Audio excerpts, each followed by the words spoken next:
Heading बनाइए, ionisation energy.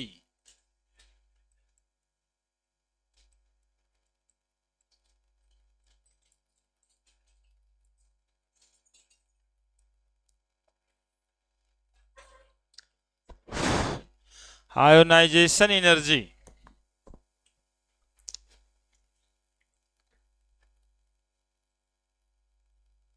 है ना।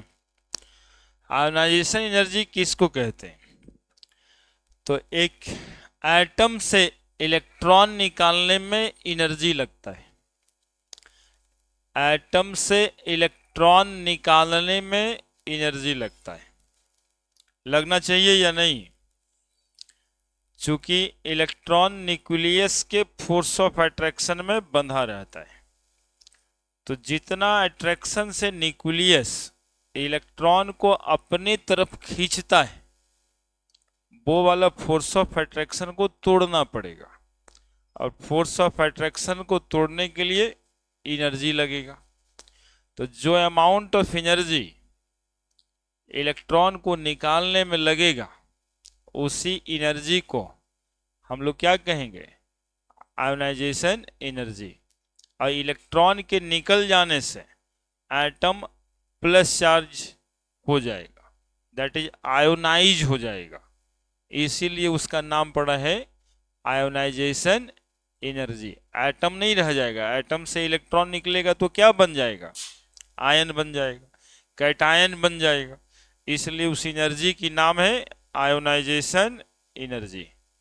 समझ में आ रही है बात?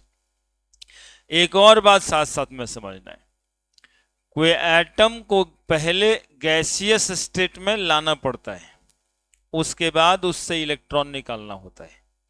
जैसे सॉलिड कोई मेटल है, सोडियम, तो सोडियम का ढेर सारा एटम होगा ना। सॉलिड का डिफिनीशन पढ़ा है कि जिसमें इंटर मॉलिक्यूलर स्पेस क्या रहता है? बहुत कम। तो इंटर मॉलिक्यूलर या इंटर एटॉमिक डिस्टेंस, यानी 2 एटम, 3 एटम, 10 एटम एक साथ होगा, तो उस एटम को क्या करना पड़ेगा? अलग अलग करना पड़ेगा, आइसोलेट करना पड़ेगा। तो पहले एटम कोई भी होगा, यदि सॉलिड है तो उसको गैसियस स्टेट में ले आना है, तो वो आइसोलेट हो जाएगा, अलग अलग हो जाएगा। और अलग हो जाने के बाद उससे इलेक्ट्रॉन निकलता है। ठीक है।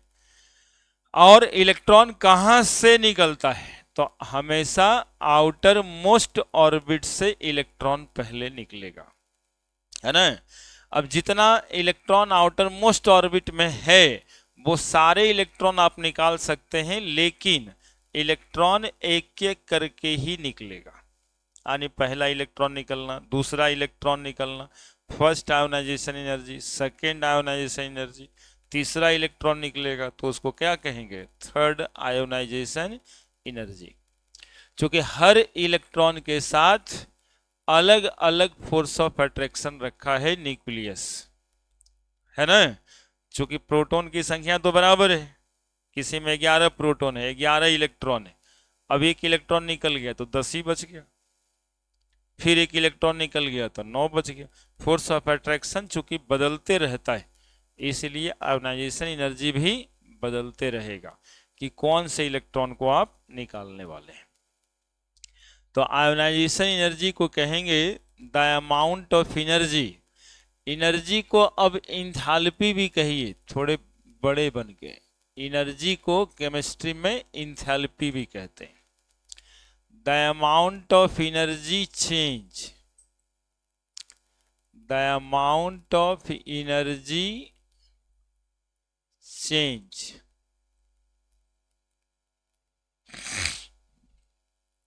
to remove an electron from outermost orbital of an isolated, लिखना चाहिए, of an isolated gaseous atom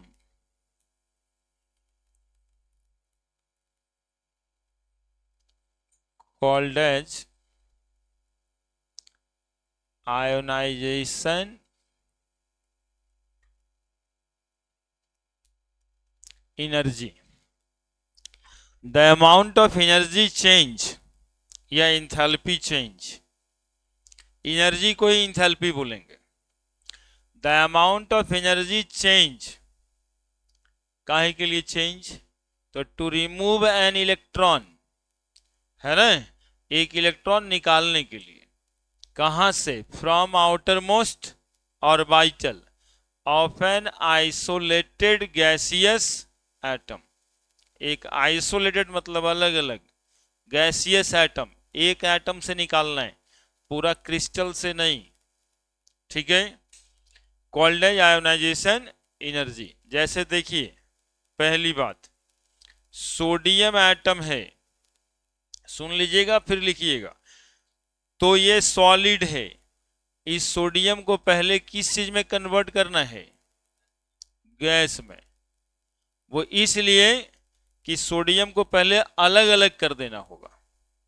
अब सोडियम गैसियस एटम हो गया, इससे एक इलेक्ट्रॉन निकालना है, यानी एक इलेक्ट्रॉन निकालना है, ठीक है। अब Na पे क्या चार्ज पड़ जाएगा? प्लस, ठीक है। जो अमाउंट ऑफ एनर्जी यहां पे लगेगा उसी एनर्जी को क्या कहेंगे हम? Ionisation energy. क्लियर है? थोड़ा और फोटो बना देते हैं।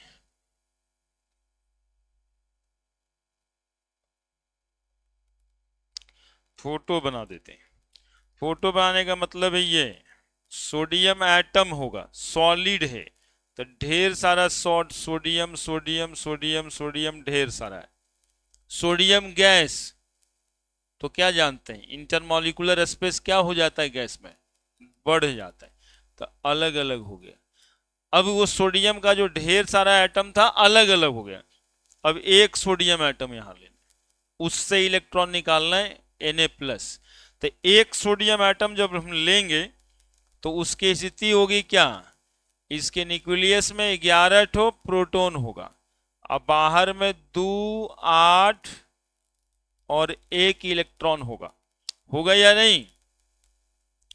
इसमें 2 इलेक्ट्रॉन होगा, इसमें 8 इलेक्ट्रॉन होगा, 1 2 3 4 5 6 7 8, और इसमें कितना इलेक्ट्रॉन होगा?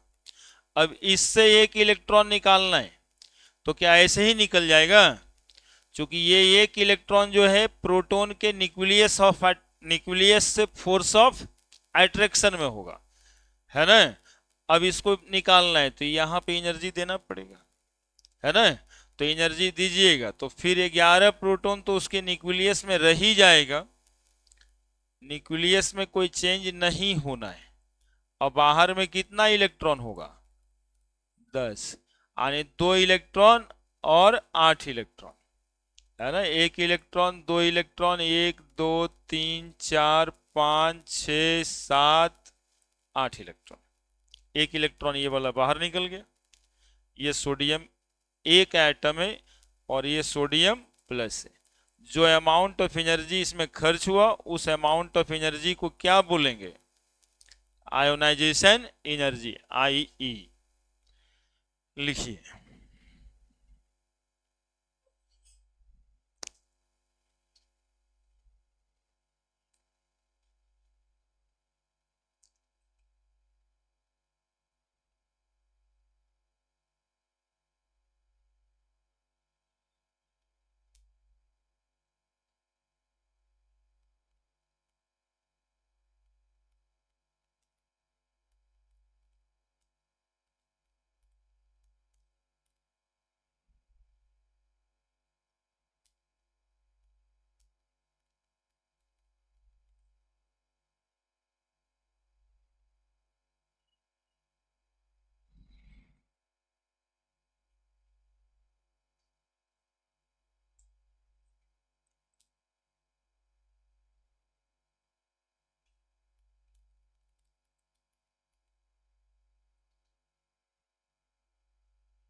लिख दिए?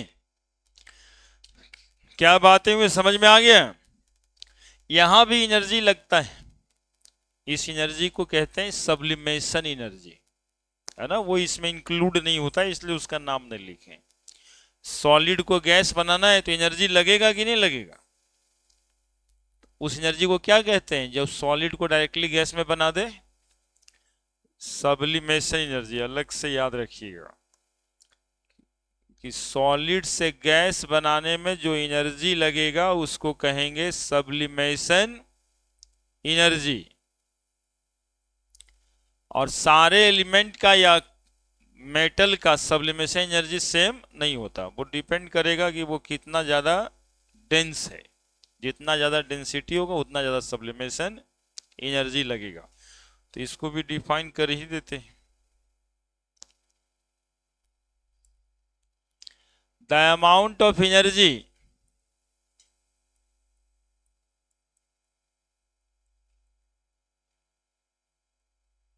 required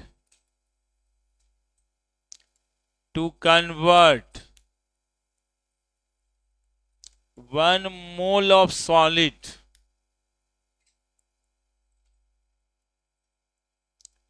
directly into gas। Directly into gas मतलब समझते हैं ना, without undergoing in liquid state, without undergoing in liquid state,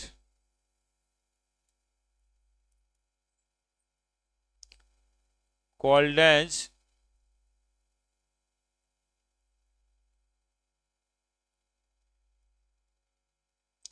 sublimation energy. है ना, कोई भी मेटल है वो सॉलिड है और उसको गैस में कन्वर्ट करना है, तो जो एनर्जी लगेगा उसको कहेंगे सब्लिमेशन एनर्जी। हालांकि हम लोग पढ़ रहे हैं आयोनाइजेशन एनर्जी।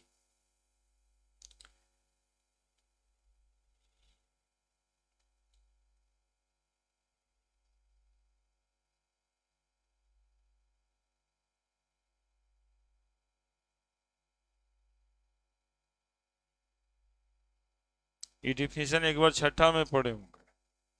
सॉलिड से गैस बनाने में जो एनर्जी लगता है उसको सब्लिमेशन एनर्जी कहते हैं।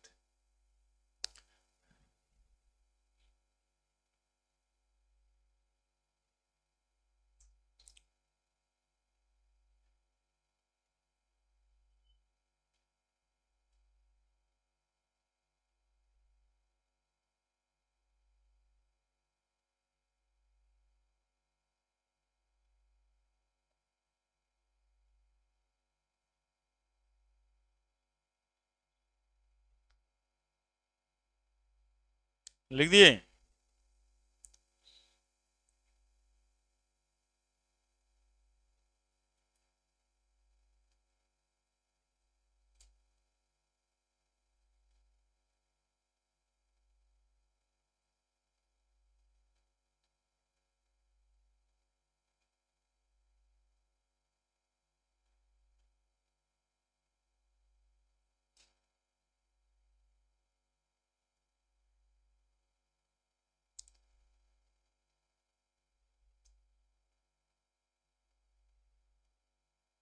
पढ़े?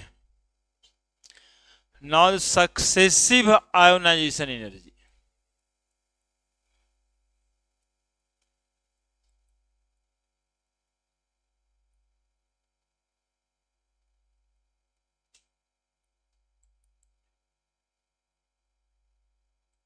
यहां पे लिखेंगे ऐसे, इजेक्शन मतलब तो निकलना है, ejection of electron is a successive phenomenon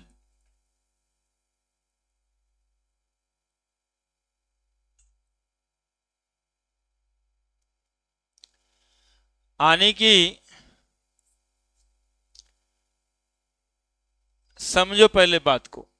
देखो, मैग्नीशियम की वैलेंसी है 2, ठीक है, 2 8 2, समझोगे यहां पे पहले?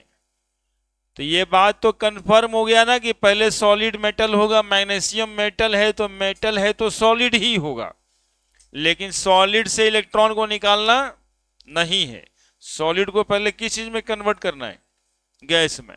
अब इसकी वैलेंसी है 2, तो सबसे पहले कितना इलेक्ट्रॉन निकलेगा इससे? 1, तो Mg पे क्या चार्ज आएगा? प्लस। अब बताइए इसका कॉन्फ़िगरेशन क्या हो गया? 2 8। अब Mg प्लस से फिर एक इलेक्ट्रॉन निकालेंगे, तो क्या निकल के आया? अब Mg पे 2 प्लस 2 8।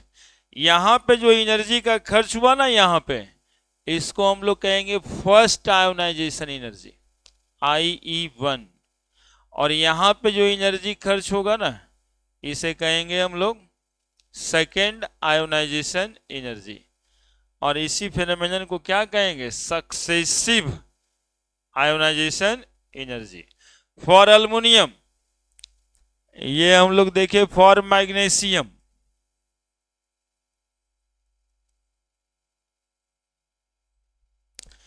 देखे, फोटो से दिखाएं, देखिए फोटो से भी दिखाते हैं। मैग्नीशियम के अंदर प्रोटॉन की संख्या है 12, इलेक्ट्रॉन 2 8 2। अब देखो यहां पे 2 इलेक्ट्रॉन 8 इलेक्ट्रॉन, 2 3 4 5 6 7 8 इलेक्ट्रॉन। और बाहर में कितना इलेक्ट्रॉन? बोलो, इसमें से कितना इलेक्ट्रॉन निकालना है?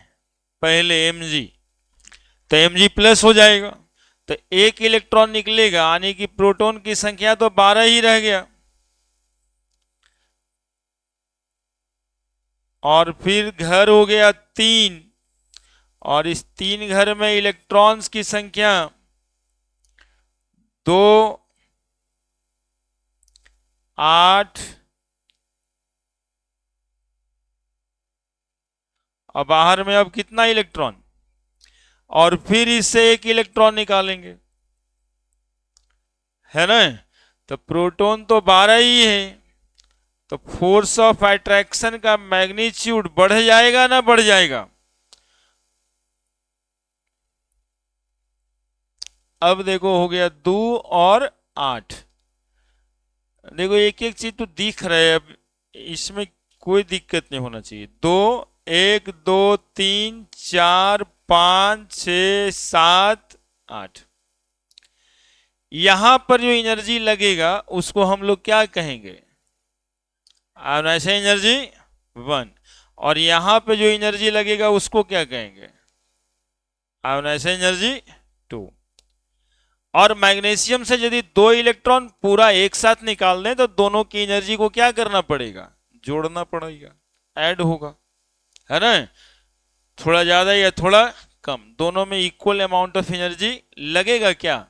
देखो मेरा सवाल है, फोटो वगैरह बनाते हैं इसके लिए कि ये समझ में आ जाए आपको, ये दिमाग में प्रोसेस हो जाए कि एनर्जी दोनों में बराबर नहीं लगेगा।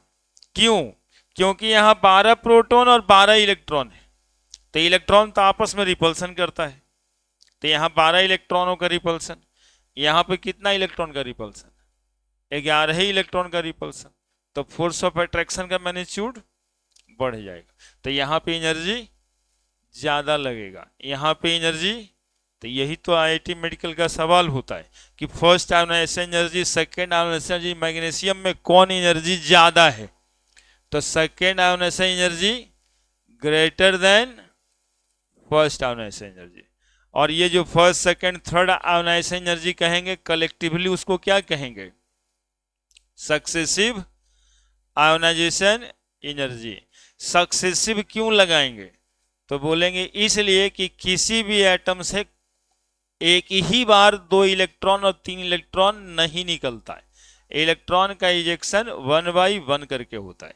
अभी पूछ दिया, देखो काहे नहीं निकलता है दोनों इलेक्ट्रॉन? तो देखो एनर्जी देना है, मान लो इसमें लगता है 200 जूल, ठीक है, और इसमें लगता है उसके ऊपर 100 जूल और। तो जब आप एनर्जी इसको दोगे, हीट कर रहे होगे, तो पहले 200 एनर्जी आएगा कि जूल आएगा कि 300 जूल आएगा? पहले कौन एनर्जी आएगा जी? अरे गर्म करना शुरू करोगे तो 10 जूल दोगे, 20 जूल दोगे, 50 जूल दोगे, 100 जूल दोगे, तो 200 जूल आएगा। तो 200 जूल में तो ये इलेक्ट्रॉन निकल गया, तो पहला इलेक्ट्रॉन तो पहले निकल गया ना जब इसे 200 जूल पहुंचा।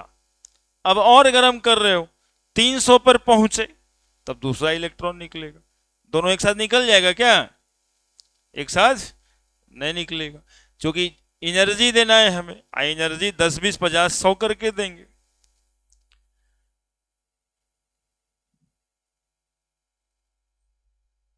बनाइए, फोटो बनाइए, फोटो ही तो समझा देता है बातों को।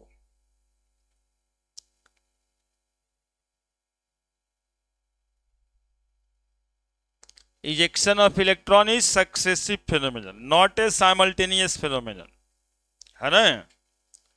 चूंकि एनर्जी धीरे धीरे करके ही जाएगा, पहले लोअर एनर्जी आएगा और लोअर एनर्जी पे जो इलेक्ट्रॉन होगा पहले इजेक्ट हो जाएगा, तब जाके दूसरा तीसरा इलेक्ट्रॉन इजेक्ट होगा।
ये मैग्नीशियम मेटल का स्ट्रक्चर है, ये Mg पे 1+ और Mg पे 2+।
लिख दिए, बन गया फोटो। समझ में भी बातें आ गई। फोर्स ऑफ अट्रैक्शन बढ़ जाता है, आयोनाइजेशन एनर्जी भी बढ़ जाएगी। तो जहां भी वैलेंस इलेक्ट्रॉन दो या दो से ज्यादा होगा वहां पे लगेगा कौन सी एनर्जी, सक्सेसिव एनर्जी। अब एक एग्जांपल और देखिए, फॉर अल्युमिनियम, अल्युमिनियम एटम को पहले क्या बनाना है, बोलो मेरे साथ, सॉलिड होगा अल्युमिनियम। सॉलिड मेटल को किस चीज में कन्वर्ट करना है, गैस में। सो अल्युमिनियम 283 13 एटॉमिक नंबर है, 3 इलेक्ट्रॉन आउटर मोस्ट ऑर्बिट में रहता है। सबसे पहले क्या होगा, एक इलेक्ट्रॉन निकलेगा कि तीनों निकाल देगा एक साथ, हाँ एक इलेक्ट्रॉन निकलेगा। अब एल्युमिनियम पे क्या चार्ज पड़ेगा, प्लस। कितना एनर्जी, कितना कन्फिग्रेशन, फिर एल्युमिनियम पे क्या लिखेंगे, गैस, फिर इससे क्या निकलेगा, एक इलेक्ट्रॉन। अब एल्युमिनियम पे कितना चार्ज देंगे आप, 282 से ये कितना बन गया। अब एल्युमिनियम 2+ पे एक इलेक्ट्रॉन फिर निकाल दीजिएगा आप, तो एल्युमिनियम पे कितना चार्ज पड़ेगा, 281 से कितना बच गया ये। यहां पे जो एनर्जी लगी इसको आप क्या कहेंगे, यहां एनर्जी जो लगा उसको क्या कहेंगे, यहां जो एनर्जी लगा उसको क्या कहेंगे, third ionization energy, that is called successive ionization energy. अब देखो, जो तुम लोग देखा कभी होगा कि एल्युमिनियम से 3 इलेक्ट्रॉन सीधा निकाल देते हैं, तो 3 इलेक्ट्रॉन निकालने के लिए वो मैथमेटिकल एप्लीकेशन है। ये तीनों इक्वेशन को हम जोड़ रहे हैं, देखना। एल्युमिनियम प्लस से एल्युमिनियम प्लस कट जाएगा क्या, कटेगा, ये पहला बार हो रहा है केमिस्ट्री में बेटो, कटेगा। इक्वेशन को जोड़ दिए हैं, तो जब इक्वेशन को जोड़े हैं तो ये एल्युमिनियम इधर राइट हैंड साइड में है, तो जैसे मैथ में उधर ले जाते हो तो माइनस करोगे कि नहीं करोगे, तो एल्युमिनियम उधर जाके माइनस होगा तो कट जाएगा क्या, ये एल्युमिनियम 2+, ये एल्युमिनियम 2+ से कट जाएगा क्या, मैथ वाला एप्लीकेशन। इधर है, एरो के उधर ले जाएंगे तो माइनस हो जाएगा। अब देखो एल्युमिनियम गैस वहां पे दिखाई दे रहा होगा, एल्युमिनियम गैस सब मिला के कितना इलेक्ट्रॉन निकला, इसको तो नहीं ना काटोगे जोड़ने से, तो माइनस कितना इलेक्ट्रॉन, 3 इलेक्ट्रॉन। अब यहां पर देखो तो क्या बच गया राइट हैंड साइड में, Al3+। तो डायरेक्टली हम लोग एल्युमिनियम का आयोनाइजेशन ऐसे भी लिखते हैं, लेकिन यहां पे जो आयोनाइजेशन एनर्जी हुआ, यहां पे जो आयोनाइजेशन एनर्जी हुआ ऐसे, यहां पर जो आयोनाइजेशन एनर्जी हुआ पूरा का पूरा वो किसके बराबर होगा, ionisation energy 1 plus ionization energy 2 plus ionization energy 3, तीनों को जोड़ देंगे। तो ये मैथ हुआ, वो केमिस्ट्री है ना। ये प्रोसेस से एल्युमिनियम से इलेक्ट्रॉन कैसे निकलेगा, ठीक है, और ये तीनों को जोड़ करके ऐसे लिख दिए, तो ये मैथमेटिकल एप्लीकेशन हो गया, ये भी गलत नहीं है ना। लेकिन इसका ये मतलब भी नहीं है कि एल्युमिनियम से 3 इलेक्ट्रॉन एक साथ निकाल दिए, है ना। आयोनाइजेशन एनर्जी साइमल्टेनियस प्रोसेस नहीं है, ये कैसा प्रोसेस है, सक्सेसिव प्रोसेस है। और according to magnitude of energy, सबसे ज्यादा एनर्जी इसमें कौन सा एनर्जी होगा, तो बोलेंगे थर्ड वाला ज्यादा होगा, तब 2 वाला होगा, और तब 1 वाला होगा।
लिख दिए। तो एक इलेक्ट्रॉन सोडियम से निकलता, मैग्नीशियम से 2, अल्युमिनियम से 3, और ये तीनों ग्रुप में आप देखिएगा तो लिथियम से भी एक ही निकलना है, सोडियम से भी एक, पोटेशियम से भी एक। बताए 3 है लेकिन ये 7 या 21 एलिमेंट के लिए है, साथ साथ में 21 एलिमेंट हो गया। हेलिना क्रेब सिसकने लगी फिर से, बेमग का सर 12 खाएंगे, और बाल गंगा इंडियन तिलक। जैसे अल्युमिनियम में, वैसे गैलियम में, वैसे इंडिकम में, वैसे ही थैलियम में, वैसे ही बोरोन में। बताए 3 लेकिन गिना रहे हैं 21। समझ में आ रही है बात? ये पीरियोडिक टेबल याद करने का फायदा, कि जैसे बोरोन के लिए भी पूछेगा तो बोरोन में भी 3 आयोनाइजेशन एनर्जी होगी, पहला, दूसरा, तीसरा। नहीं, बाल गंगा इंडियन तिलक, तो ये जैसे 3 इलेक्ट्रॉन लॉस करके Al3+ बनता है, तो गैलियम में भी 3 इलेक्ट्रॉन लॉस होकर के क्या बनेगा? गैलियम 3+। और इंडिकम भी 3 इलेक्ट्रॉन लॉस करके क्या बनाएगा? इंडिकम 3+। ये भी 3 इलेक्ट्रॉन लॉस करके क्या बनाएगा? बोरोन 3+। तो इसकी भी 3 टाइप की आयोनाइजेशन एनर्जी होगी, आयोनाइजेशन एनर्जी 1, 2, 3। और ये सब एलिमेंट का भी थर्ड आयोनाइजेशन एनर्जी ज्यादा होगा किससे? सेकंड से और 1 से। तो ये कहते हैं, और ये आपको समझ लाना होता है अपने से, पीरियोडिक टेबल पढ़ने का तो यही फायदा है ना? बेमक का सर 12 खाएंगे, तो beryllium, magnesium, calcium, strontium, barium, radium, ये सब में 2 इलेक्ट्रॉन लॉस होगा, ये सब 2 इलेक्ट्रॉन ही लॉस करेगा। और कैल्शियम पे 2+ बन जाएगा, मैग्नीशियम पे क्या बन जाएगा? 2+ बन जाएगा, है ना? स्ट्रोंशियम से 2 इलेक्ट्रॉन लॉस होगा, स्ट्रोंशियम से 2+ बन जाएगा। बेरियम भी 2 इलेक्ट्रॉन लॉस करेगा और क्या बन जाएगा? बेरियम पे 2+, और ये भी 2 इलेक्ट्रॉन लॉस करेगा, बेरिलियम पे क्या बन जाएगा? मतलब हम कहे तभी समझ रहे थे क्या? पहले से नहीं समझ रहा था ये बात?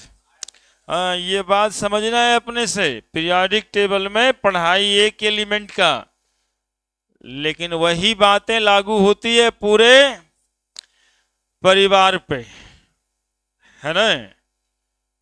जैसे गांव घर में सुनते हैं फलाना घर, अच्छा वो घरे का हाल वही है, मतलब घरे के सब आदमी ये वैसने होगा।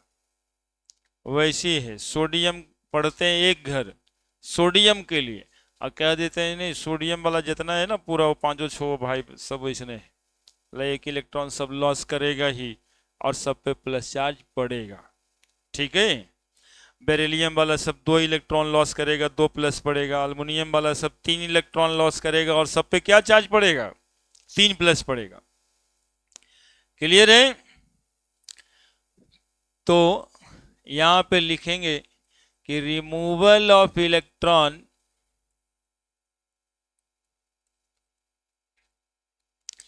is a successive phenomenon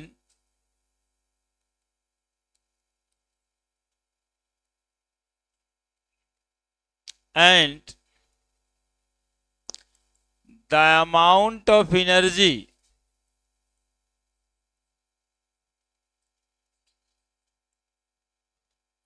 required in removal of different electron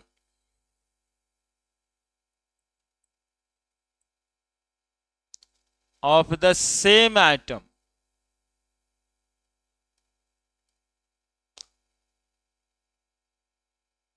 are different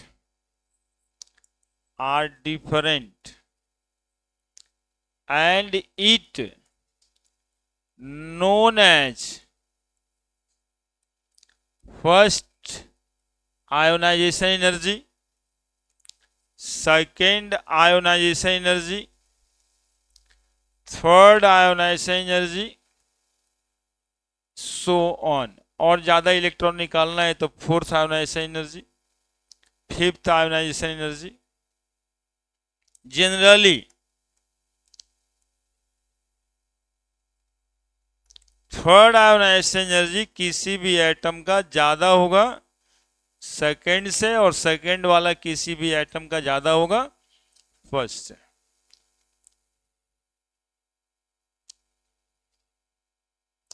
Removal of electron is a successive phenomenon and the amount of energy required in removal of different electrons of the same atoms are different। है ना, एक ही atom है लेकिन उसका electron अलग अलग electron निकालने में एनर्जी क्या लगेगा, तो अलग अलग लगेगा। और उसी अलग अलग एनर्जी को हम कह देंगे first ionization energy, second ionization energy और third ionization energy.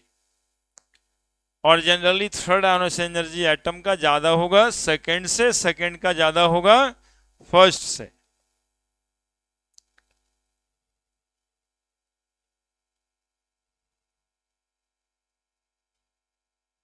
Removal of electron के बजाय किताब में आयोनाइजेशन ऑफ एटम भी लिखता है ना। रिमूवल ऑफ इलेक्ट्रॉन हो रहा है या आयोनाइजेशन ऑफ एटम हो रहा है ना।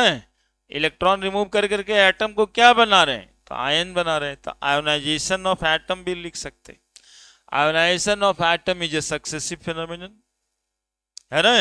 आयोनाइजेशन ऑफ एटम और करके हम लिख ही दें, क्योंकि बुक का ये लैंग्वेज नहीं है, ये हम लोग आसानी के लिए बताते हैं। Ionization of atom is a successive phenomenon. Removal of electron या आयोनाइजेशन ऑफ एटम, दोनों एक ही बात है। Is a successive phenomenon and the amount of energy is required of different electron यानी removal of different electron of the same atom. एक ही atom के अलग अलग इलेक्ट्रॉन को निकालने में अलग अलग अमाउंट ऑफ एनर्जी लगेगा। और इस अलग अलग अमाउंट ऑफ एनर्जी को आप बोलेंगे first ionization energy, second ionization energy, third ionization energy. Generally third ionization energy ज्यादा होगा सेकेंड से, और सेकेंड का आयोनाइजेशन एनर्जी ज्यादा होगा फर्स्ट से। क्लियर है, लिख दिए। अब हम लोग को पढ़ना है कि आयोनाइजेशन एनर्जी किस किस बात पे डिपेंड करता है, किसका ज्यादा होगा और किसका कम होगा। आयोनाइजेशन एनर्जी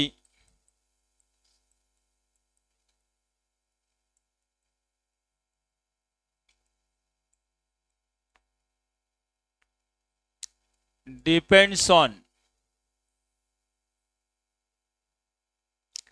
पहला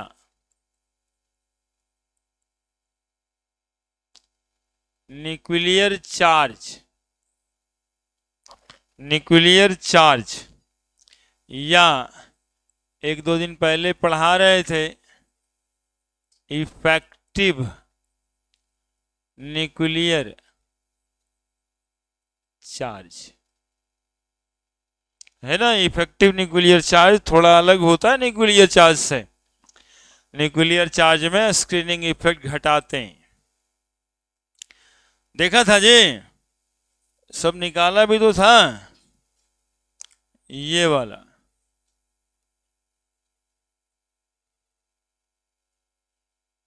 थोड़ा याद दिला दें, ये वाला है ना। इफेक्टिव न्यूक्लियर चार्ज लिथियम का 1.3 है, न्यूक्लियर चार्ज 3 है ना। लेकिन जैसे जैसे न्यूक्लियर चार्ज देखो बढ़ रहे हैं, वैसे वैसे इफेक्टिव न्यूक्लियर चार्ज भी बढ़ रहा है।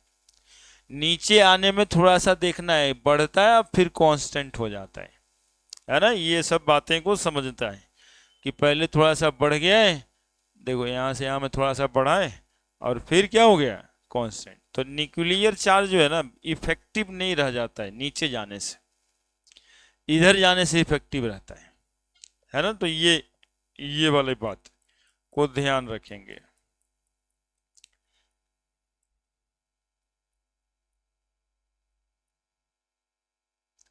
Nuclear charge, effective nuclear charge. सुनना, बहुत ही आसान कॉन्सेप्ट है। न्यूक्लियर चार्ज यदि ज्यादा होगा तो फोर्स ऑफ अट्रैक्शन, बोलो ना जी, सब बोलो ना, मेरे साथ रहो ना, अपने साथ क्यों हो, मेरे साथ रहो। न्यूक्लियर चार्ज यदि ज्यादा होगा तो फोर्स ऑफ अट्रैक्शन ज्यादा होगा। न्यूक्लियर चार्ज यदि ज्यादा होगा तो फोर्स ऑफ अट्रैक्शन ज्यादा होगा। वैसे केस में इलेक्ट्रॉन निकालना आसान होगा कि टफ होगा? तो आयोनाइजेशन एनर्जी ज्यादा लगेगा, आयोनाइजेशन एनर्जी ज्यादा लगेगा, क्योंकि फोर्स ऑफ अट्रैक्शन कौन लगा रहा है अट्रैक्शन? तो न्यूक्लियस लगा रहा है। किस पर लगा रहा है? इलेक्ट्रॉन पे लगा रहा है ना। अभी पकड़ के हम इसको अपने तरफ खींचना शुरू करेंगे तो उधर से जो कोई रिमूव करने वाला है तो जितना जोर से हम खींचेंगे उतना ही एनर्जी उसको लगेगा क्या? तो यदि न्यूक्लियर चार्ज ज्यादा होगा, न्यूक्लियर चार्ज यदि ज्यादा होगा तो फोर्स ऑफ अट्रैक्शन, फॉर्मूला याद है ना फोर्स ऑफ अट्रैक्शन वाला? भूला गया? F बराबर क्या था? K into Q1 Q2/R²। Charge यही ना है जी, चार्ज ज्यादा तो फोर्स ज्यादा। तो न्यूक्लियर चार्ज NC लिखें, nuclear charge increases force of attraction. तो बताइए ionization energy also increases.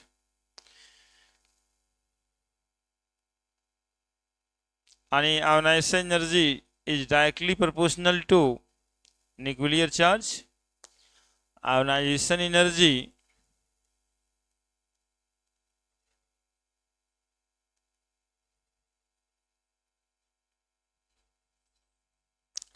is directly proportional to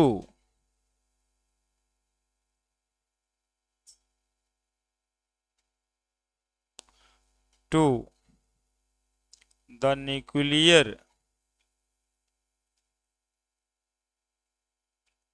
charge। जितना ज्यादा न्यूक्लियर चार्ज उतना ही ज्यादा आयोनाइजेशन एनर्जी।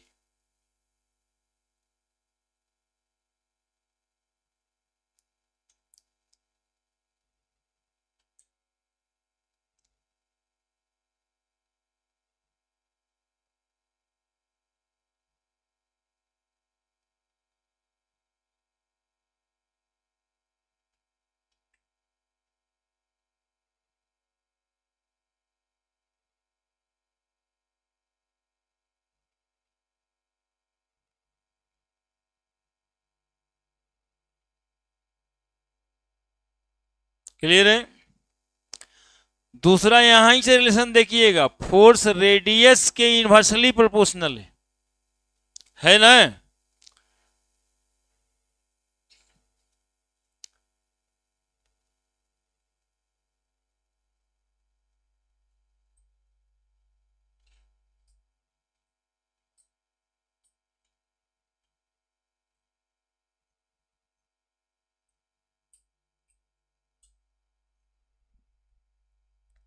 दूसरा एटॉमिक रेडियस। तो सुनिएगा, यदि रेडियस ज्यादा होगा तो फोर्स ऑफ अट्रैक्शन कम, और फोर्स ऑफ अट्रैक्शन कम होगा तो आसानी से इलेक्ट्रॉन निकलेगा, यानी कम एनर्जी देने से ही इलेक्ट्रॉन निकल जाएगा। तो आयोनाइजेशन एनर्जी भी क्या होगा? कम। आयोनाइजेशन एनर्जी क्या लिखना चाह रहे हैं? बोलिए ना आगे। Is inversely proportional to the atomic radius, है ना। कारण यहां पर तो हम लोग जान ही रहे हैं, F Q1 इंटू Q2 और F इनवर्सली प्रोपोर्शनल टू, दोनों मिला के फॉर्मूला था ना K into Q1 into Q2 by r square. क्या ऐसे भी सोचो, इतना नहीं पढ़ रहे हैं, कोई अनपढ़ आदमी को हमें समझाना ये बात। क्या बोलेंगे कि एगो इलेक्ट्रॉन ये न्यूक्लियस के जस्ट बगल में ही रहता है, जस्ट बगल में ही रहता है, यहां से इलेक्ट्रॉन निकालना है। और एक केस ऐसा है कि एक घर, दो घर, तीन घर, चार घर, पांच घर के बाद रहता है, यहां से इलेक्ट्रॉन निकालना है। बताइए एनर्जी कहां कम देना पड़ेगा इस समय, चूंकि न्यूक्लियस यहां, इलेक्ट्रॉन यहां है। ये तो ऐसी कोई ले भागेगा जब देखे भी नहीं करेगा, इतना ना दूर है ना। लेकिन इसमें तो बहुत नजदीक न है, ये तो अट्रैक्शन में ज्यादा है, बस इतनी सा बात है ना। ऐसे ही आम और पपीता कचूरी गांव में ऐसे ही तो होता है कि उनका गांव घर तो बहुत दूर है, तब तक के जो है दो ढेला मार के आम गिरा देना है। और जो घर में आम लगाए हैं उनके पास से आम निकालना कितना टफ हो जाएगा।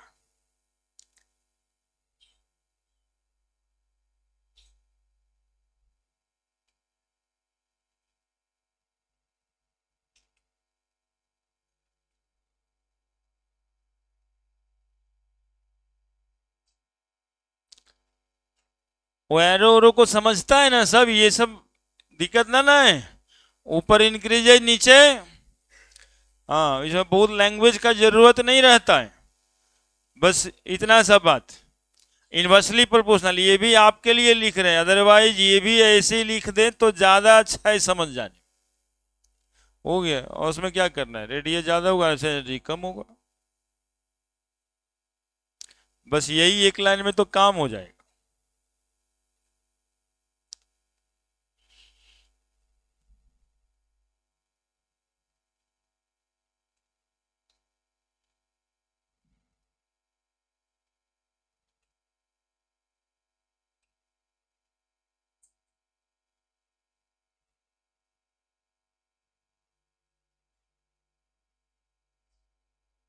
ठंडा नहीं लग रहा तुम लोग को जे?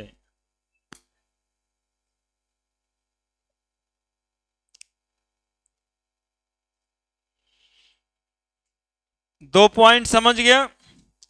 तीसरा समझना, तीसरा समझना, स्क्रीनिंग इफेक्ट।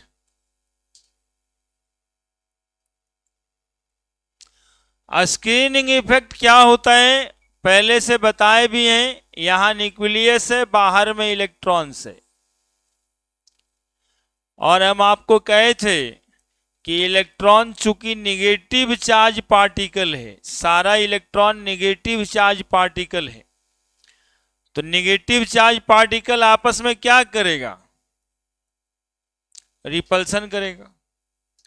अब बताइए इलेक्ट्रॉनों के बीच रिपल्सन हो रहा है, इलेक्ट्रॉन निकालना है, तो अपने से चाहता है भाग जाए, तो और कम एनर्जी देना पड़ेगा कि नहीं उसको निकाल देने में वहां से।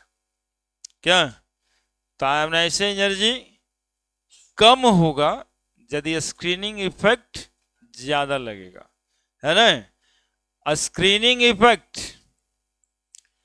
स्क्रीनिंग इफेक्ट ज्यादा,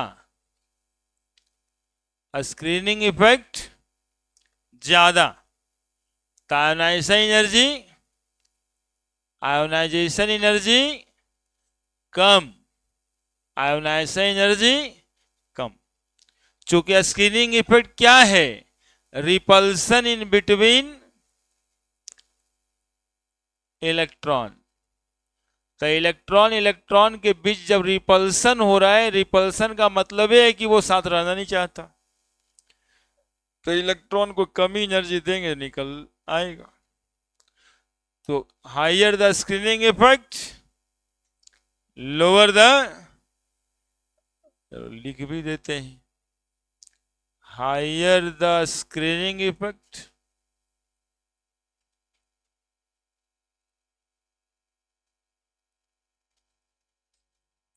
lower the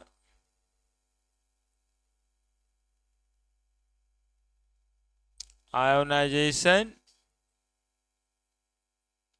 energy.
लिख दिए?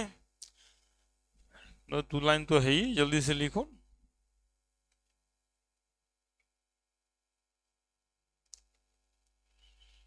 फोटो ये बता रहा है इलेक्ट्रॉन इलेक्ट्रॉन के बीच में रिपल्सन लग रहा है, तो इलेक्ट्रॉन का निकलना और आसान हो जाएगा, यानी लेस अमाउंट ऑफ एनर्जी पे इलेक्ट्रॉन इजेक्ट हो जाएगा। Fourth number, penetration effect.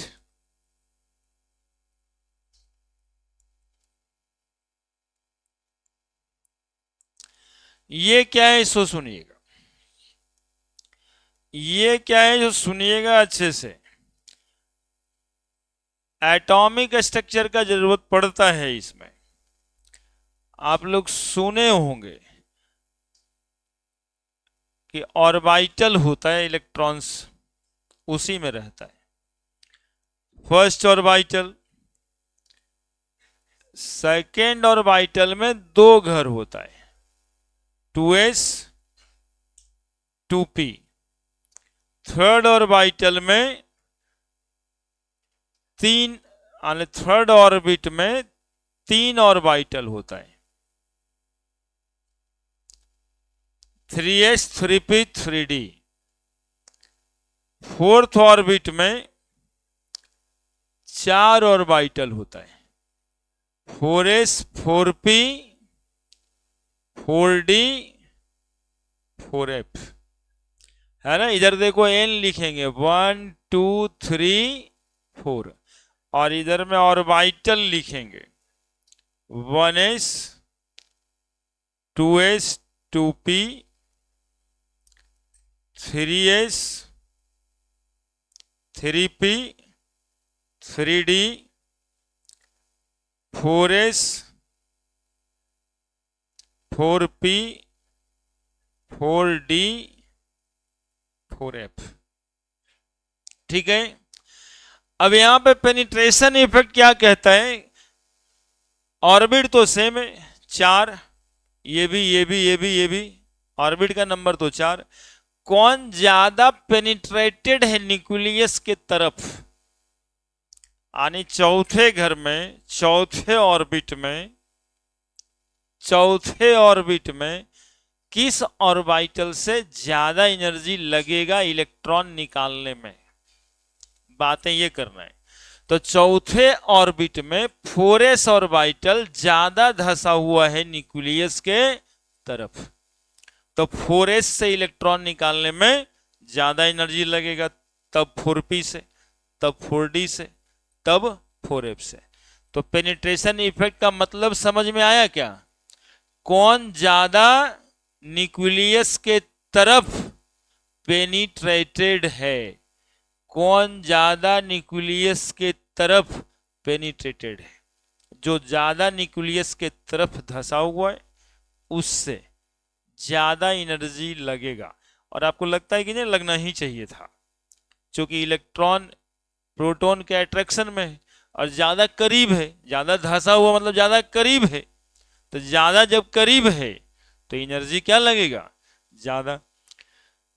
तो यहाँ पे अकॉर्डिंग टू आयोनाइजेशन एनर्जी यदि लिखा जाए तो इलेक्ट्रॉन्स यदि 4s ऑर्बिटल में है तो ज्यादा एनर्जी लगेगा इलेक्ट्रॉन्स निकालने में, तब किससे, 4p से, तब 4d से, और सबसे कम एनर्जी किससे लगेगा, 4f से, according to ionization energy.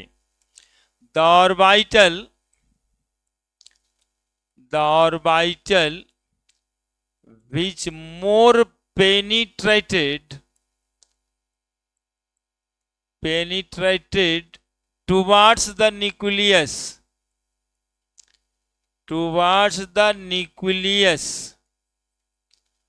of an atom require more ionization energy,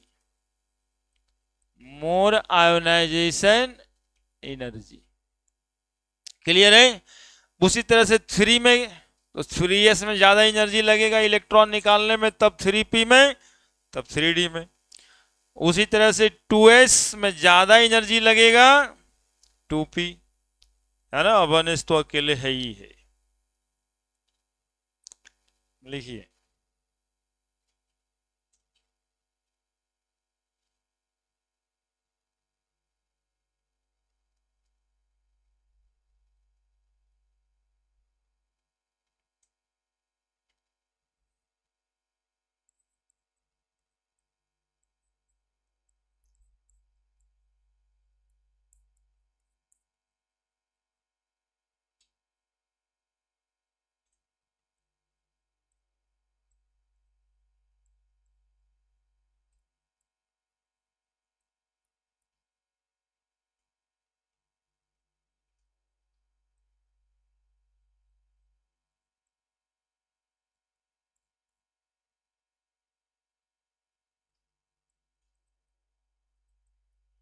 और ये क्या लिखा हुआ है एनर्जी, तो यहां पर लिख दिए, to eject an electron from 4s orbital require more energy than 4p orbital.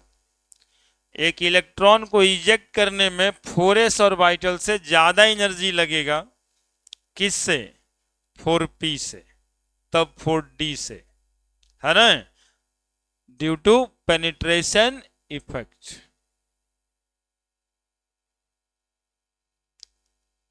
क्या करता रहता है।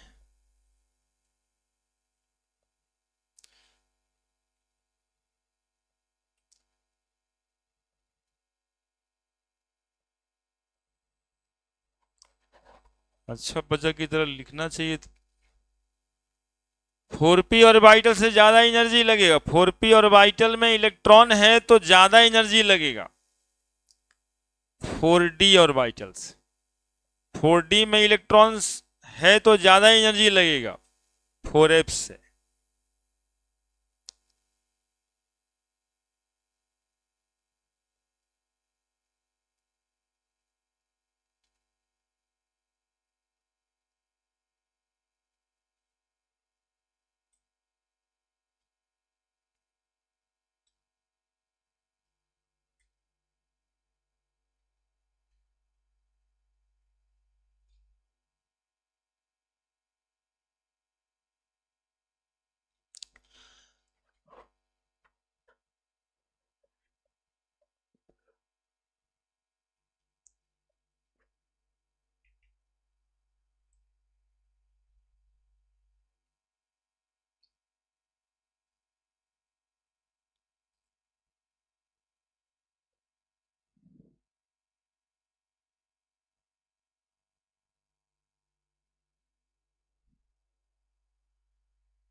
एटॉमिक रेडियस में बातें हो रही थी ऑर्बिट्स के नंबर पे, पेनिट्रेशन इफेक्ट में बातें हो रही है ऑर्बिटल के नंबर पे। क्योंकि उसमें देखा गोल गोल घर बनाया 1 2 3 4, तो पहला ऑर्बिट से इलेक्ट्रॉन निकालने में ज्यादा एनर्जी लगेगा कि चौथे से? बोलेंगे पहले से। अब ऑर्बिट का नंबर तो चौथा ही रह गया, लेकिन ऑर्बिटल हो गया 4s 4p 4d 4f। तो इसमें देखना पड़ेगा कि कौन सा ऑर्बिटल न्यूक्लियस के तरफ ज्यादा धंसा हुआ है, that is called penetration effect. जो ऑर्बिटल न्यूक्लियस के तरफ ज्यादा धंसा हुआ है उस ऑर्बिटल से इलेक्ट्रॉन निकालने में ज्यादा एनर्जी लगेगा। क्लियर है? नेक्स्ट, पांचवा, half filled and full filled orbital.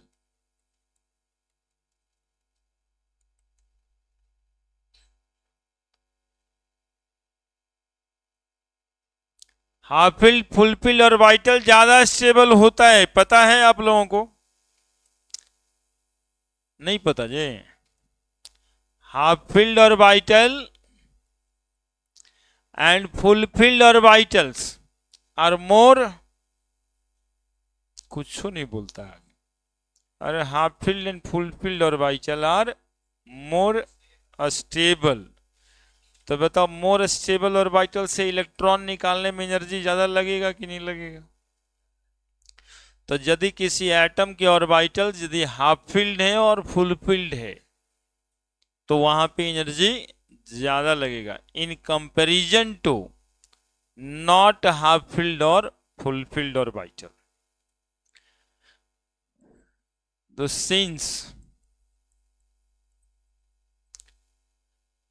half filled and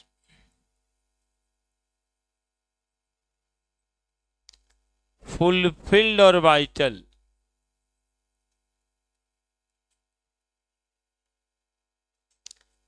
are more stable. Half filled and fulfilled orbitals are more stable. They require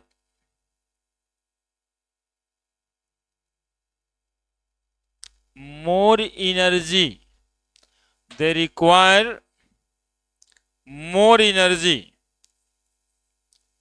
to eject an electron from other orbital.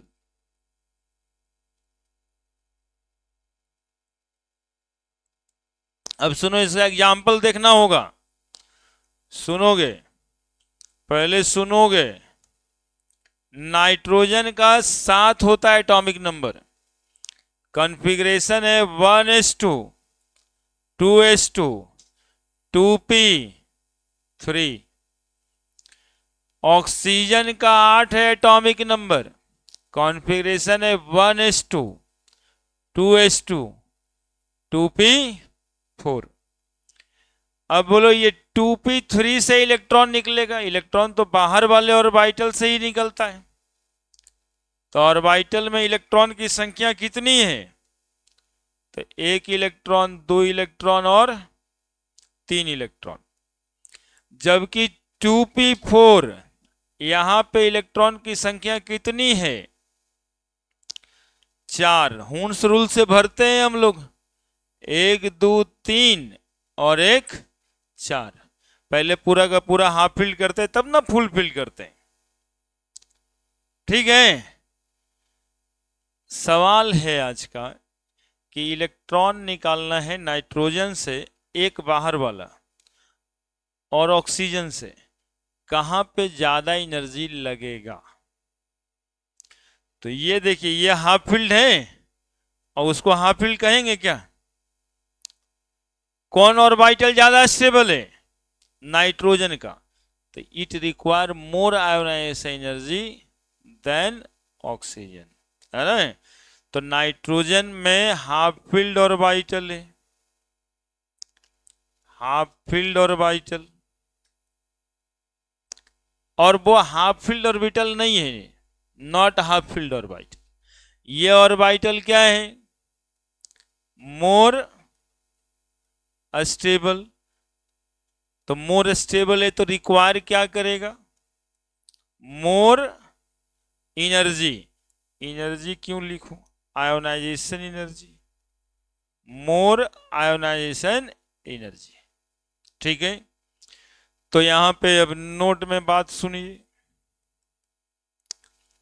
Nitrogen require, यहां पे नहीं सुनिए, अगला page में लिखेंगे। चलिए लिखिए इसको।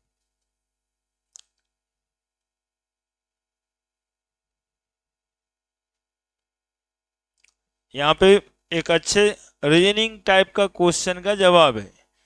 विच atom require more ionization energy, nitrogen और ऑक्सीजन? तो आपका आंसर होगा नाइट्रोजन।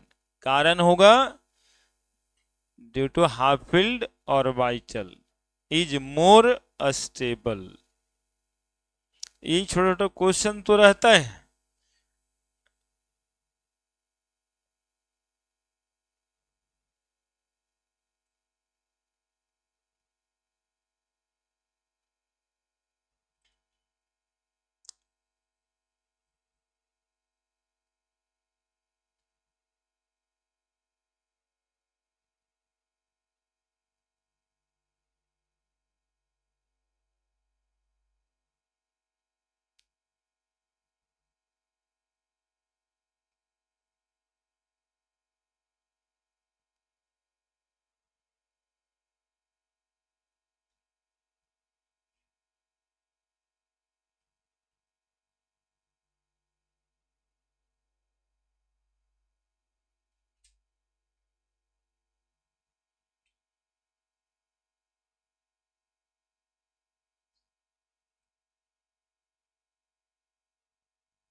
है कोई दिक्कत है जी?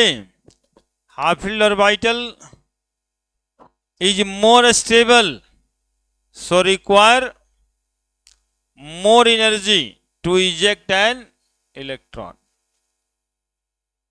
from other orbital या from not half filled orbital। ठीक है, और सिमिलर मैनर में फुल फील्ड ऑर्बिटल के लिए भी बातें करनी।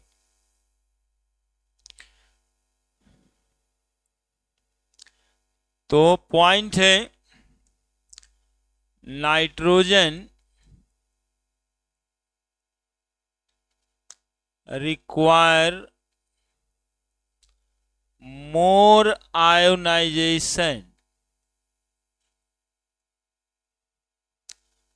एनर्जी। और कौन सा ionization energy? First ionization energy. Require more first ionization energy then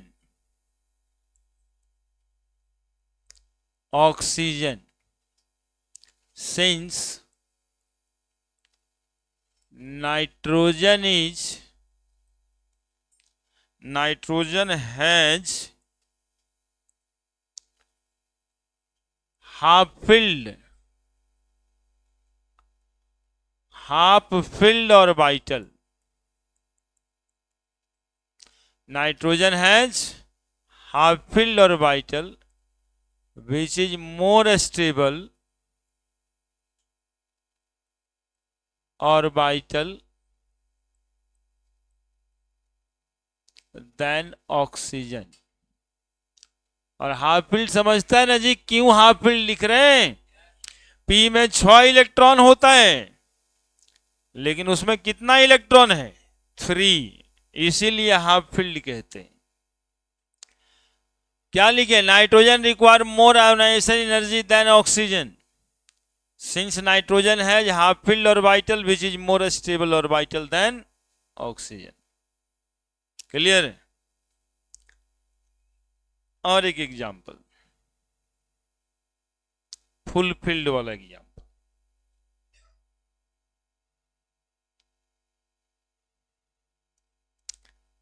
case of full filled orbital,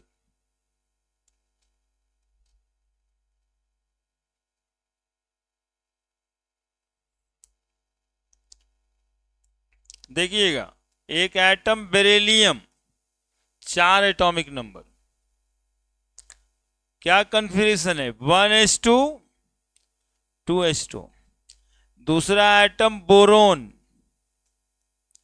1s2 2s2 2p1। बताइए 2s2 कैसा ऑर्बिटल दिखाई पड़ रहा है? Full field. लेकिन 2p जो है यहां पे फुल फिल्ड है क्या? एक ही इलेक्ट्रॉन है, हाफ फील्ड भी नहीं। किस ऑर्बिटल से इलेक्ट्रॉन निकालने में ज्यादा एनर्जी लगेगा? बेरिलियम, चूंकि फुल फील्ड है, क्या ज्यादा स्टेबल है। Full filled orbital, full filled orbital, full filled orbital कैसा ऑर्बिटल होता है? More stable orbital. क्लियर? तो बेरिलियम की एनर्जी, आयोनाइजेशन एनर्जी ज्यादा है किससे? बोरोन से। Beryllium has more ionization energy than boron, since beryllium has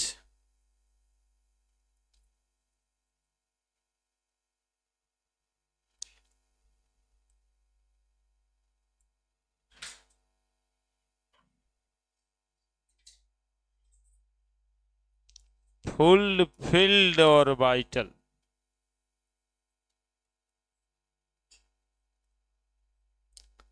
which is more stable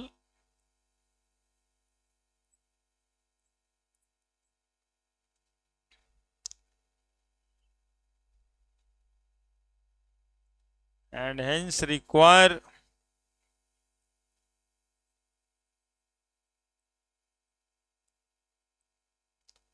more energy. Beryllium has more ionization energy than boron since beryllium has fulfilled orbital. और जब मोर ionization energy लिखते हैं ना तो पहला electron के लिए ही लिखते हैं, ऐसा नहीं कि सारे इलेक्ट्रॉन के लिए एक ही बात।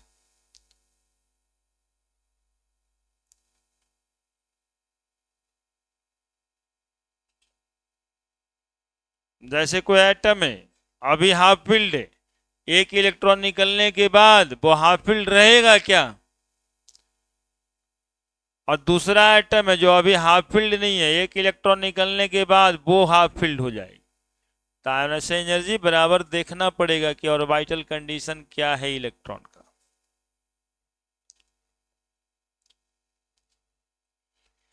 तो मिला जुला करके ये 5 बात पे डिपेंड करता था आयोनाइजेशन एनर्जी।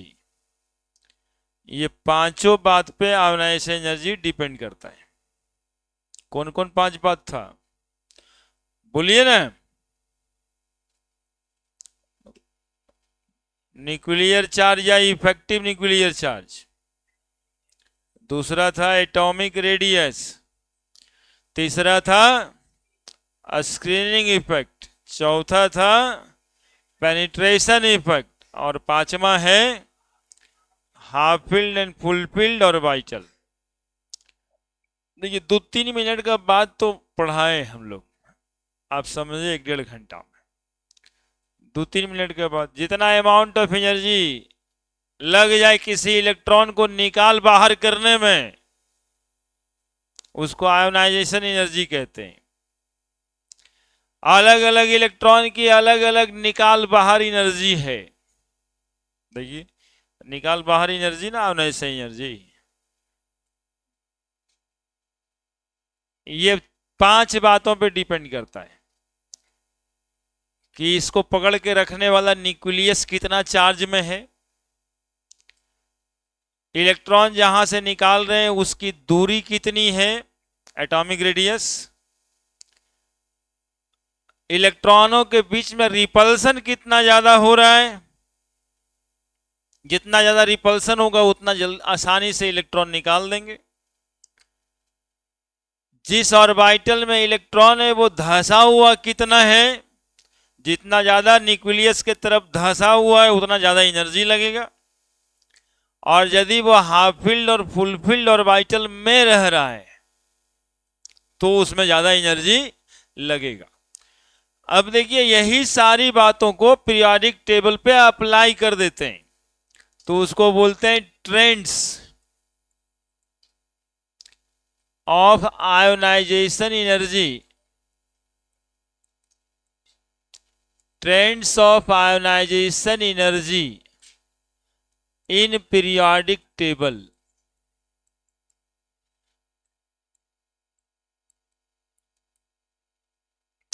ट्रेंड्स देखना है।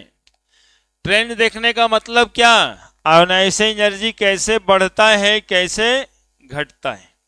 ठीक है, तो देखते रहिएगा, आप लोग खुद ही कहिएगा सर ऐसे बढ़ना चाहिए ऐसे घटना चाहिए। लिथियम, बेरिलियम, बोरोन,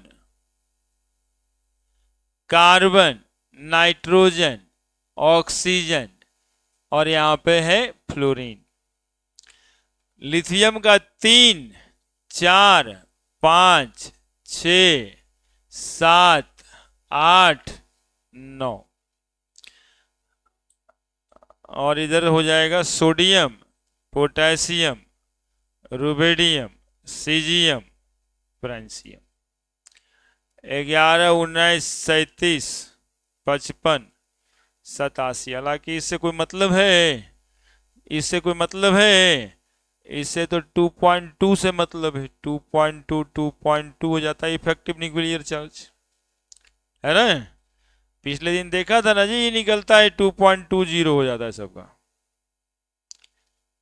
अब देखो बता दो न्यूक्लियर ये आयोनाइजेशन एनर्जी का ट्रेंड बता दो, किसका कम किसका ज्यादा, लिथियम का ज्यादा कि बेरिलियम का ज्यादा कि बोरोन का ज्यादा, मतलब कैसे ज्यादा होगा और कैसे कमेगा। देखो न्यूक्लियर चार्ज बढ़ रहा है, न्यूक्लियर चार्ज बढ़ रहा है तो न्यूक्लियर चार्ज बढ़ेगा तो आयोनाइजेशन एनर्जी बढ़ेगा। Ionization energy increases. लेकिन जानते हो ये बात पूरी तरह से सच नहीं है, ये बात पूरी तरह से सच नहीं है। इसीलिए 5 बात पढ़े। ये कह रहे हैं कि लिथियम की आयोनाइजेशन एनर्जी कम होगी बेरिलियम से और बेरिलियम की आयोनाइजेशन एनर्जी कम होगी बोरोन से, बोरोन की आयोनाइजेशन एनर्जी कम होगी कार्बन की आयोनाइजेशन एनर्जी, नाइट्रोजन की आयोनाइजेशन एनर्जी, ऑक्सीजन की आयोनाइजेशन एनर्जी। लेकिन ये ट्रेंड 2 जगह गलत है। बताइए कहां कहां पे, अभी पढ़ाए हैं इस बात को। नाइट्रोजन के पास और बेरिलियम के पास, ये 2 जगह पे गड़बड़ है। तो ये 2 जगह पे जानते हैं क्या होने वाला है, इसको मिटा दीजिए ऐसे और इसको ऐसे पढ़िए, और एक जगह मिटाना होगा और इसको ऐसे पढ़िए, है ना। इसलिए लिखाता है जनरली, जनरली लेफ्ट से राइट में जाते हैं तो आयोनाइजेशन एनर्जी इंक्रीज करता है। लेकिन जो कारण नहीं जानेंगे तो कहेंगे वो एक्सेप्शन है, वो ज्यादा हो गया। और हम क्या कह रहे हैं कि कारण है इसका। यहां पे क्या कारण है बताइए, ये क्यों ऐसे हो गया। तो due to presence of full filled orbital. और यहां पर ऐसा क्यों हो गया ट्रेंड? Due to presence of half filled orbital. बस ये दो कारण था, due to presence of full filled orbital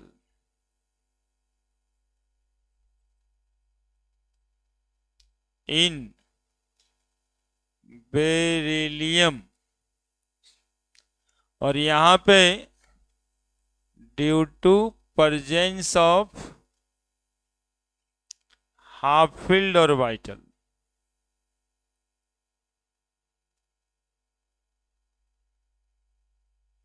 in nitrogen. और जानते हो बाबू, यही ट्रेंड पूरे पीरियोडिक टेबल में फॉलो होता है। मतलब बेरिलियम नीचे कौन सा है? मैग्नीशियम, और यहां अल्मुनियम, तो यही ट्रेंड होना है। फास्फोरस, उधर सल्फर, तो वहां भी मुंह इधरे के खुल जाएगा, है ना। पूरे पीरियोडिक टेबल में सेम ही ट्रेंड होता है।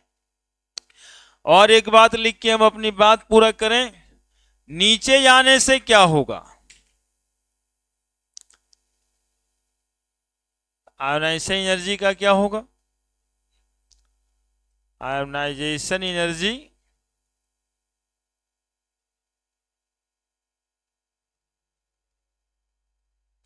डिक्रीजेज।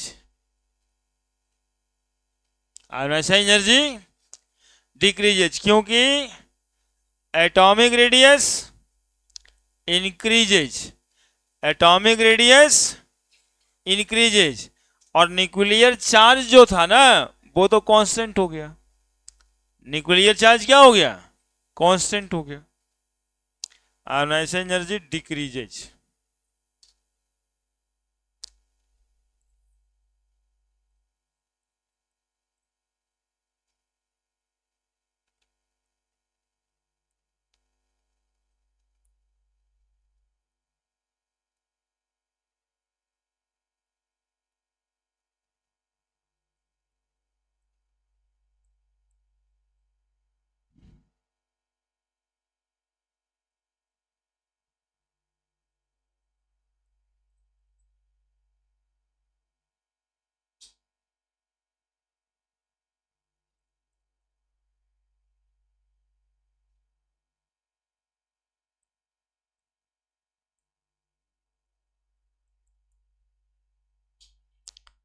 पूरा इतनी बात समझना है।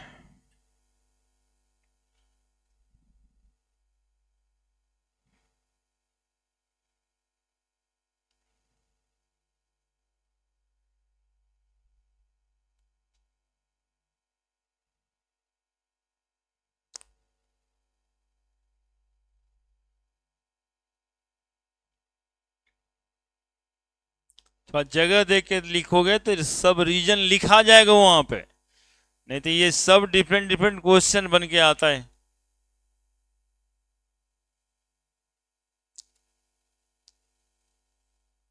कारण जानोगे तो बढ़िया है, नहीं तो एक्सेप्शन बोल बोल के रटे पड़ता है, जो केमिस्ट्री को खराब करता है कि वो एक्सेप्शन है, वो एक्सेप्शन है। कारण है उसका।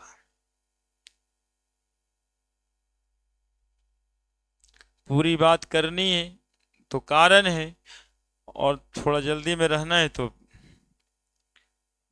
कह देंगे, लोग मान भी लेते हैं, चलिए ठीक ही है। आप कहते हैं तो हम मान लेते हैं। रुकिएगा थोड़ा, वो ग्राफ बनाएंगे, आयनाइजेशन एनर्जी का ग्राफ बना देंगे।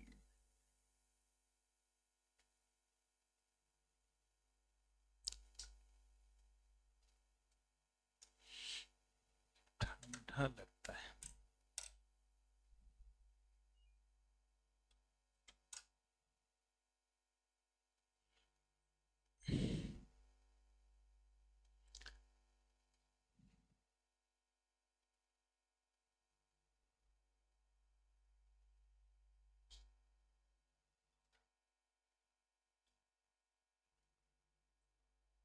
हो गया, लिख दिया। लिख दिया? नहीं लिखा जी?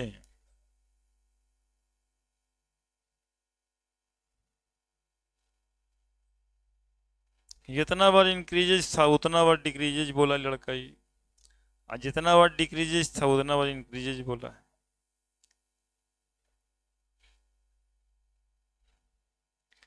देखिए, ग्राफ जब बनाएंगे हम लोग,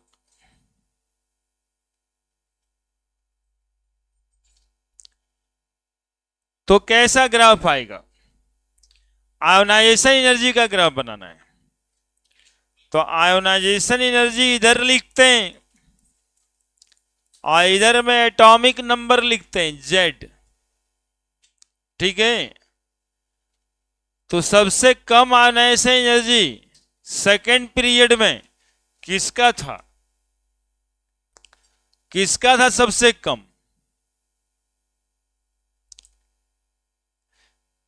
यही दो नाम में से कोई नाम न लोगे, सबसे कम या सबसे कम? अरे गधा, सब इतना भी नहीं देखता, ऐसे एनर्जी इंक्रीजेज लिखा हुआ है नीचे, तो इंक्रीजेज है तो सबसे ज्यादा इसका होगा और सबसे कम उसका होगा। लेकिन ब्रेक है बीच में, लिथियम का तो लेस है किससे? बेरिलियम से, लेकिन बेरिलियम का ज्यादा है किससे?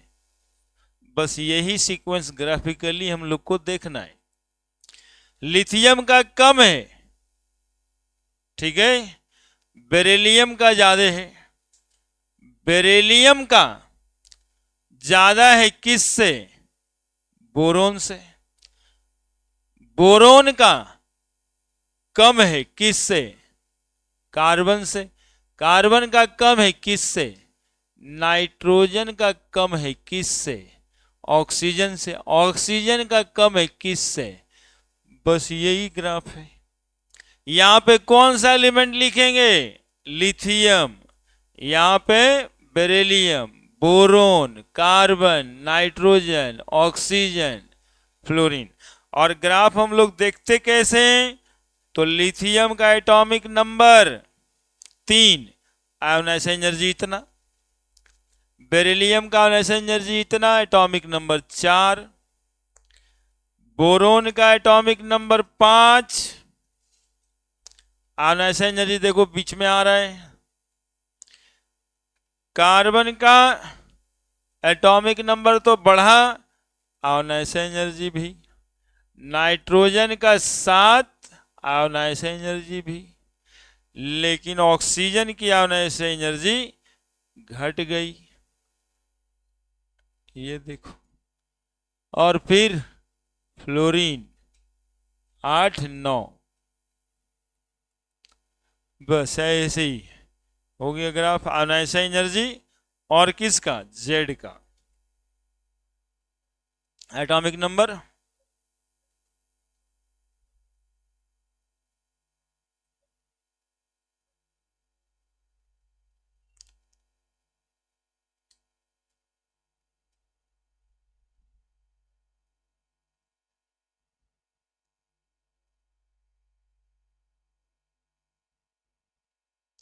बनाइए ना। फिर इतना जल्दी कैसे बना लेते हैं? लास्ट में तो एकदम तुरंत तुरंत कर लेते हैं आप। एक ठो और बना देंगे ना, ये लॉन्ग द पीरियड है, मतलब 2, 4, 5 मिनट में क्या रखा है, घर ही नहीं जाना है। ऐसे क्या लिखाता है कि as we move left to right in the periodic table ionization energy increases. तो देखिए फाइनली क्या हुआ है, इंक्रीज ही तो किया है, लेकिन बीच में 2 ब्रेक है, और यही ब्रेक का जो क्वेश्चन है वो वहीं से आना है, बेरिलियम और नाइट्रोजन पे। कारण पता बता दिए आपको, फुलफिल्ड और ये हाफ फिल्ड। ठीक है, जबकि डाउन द ग्रुप में इतना झमेला है ही नहीं। डाउन द ग्रुप बिल्कुल आसान है ग्राफ। आयोनाइजेशन एनर्जी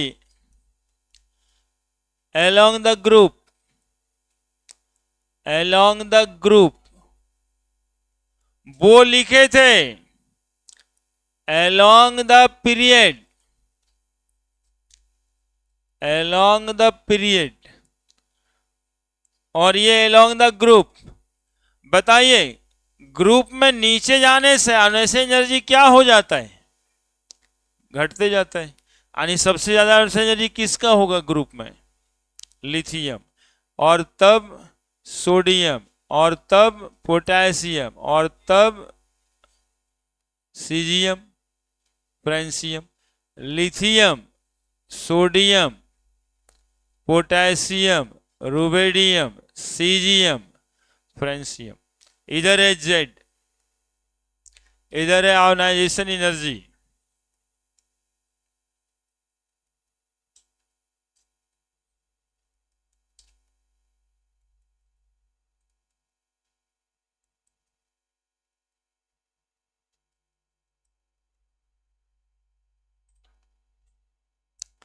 बस ऐसे कर लेना है। आयोनाइजेशन एनर्जी डिक्रीजेज, बनाइए ना।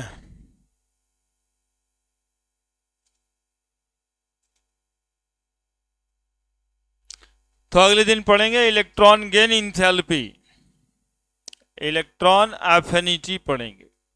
आयोनाइजेशन एनर्जी की पूरी बात हुई।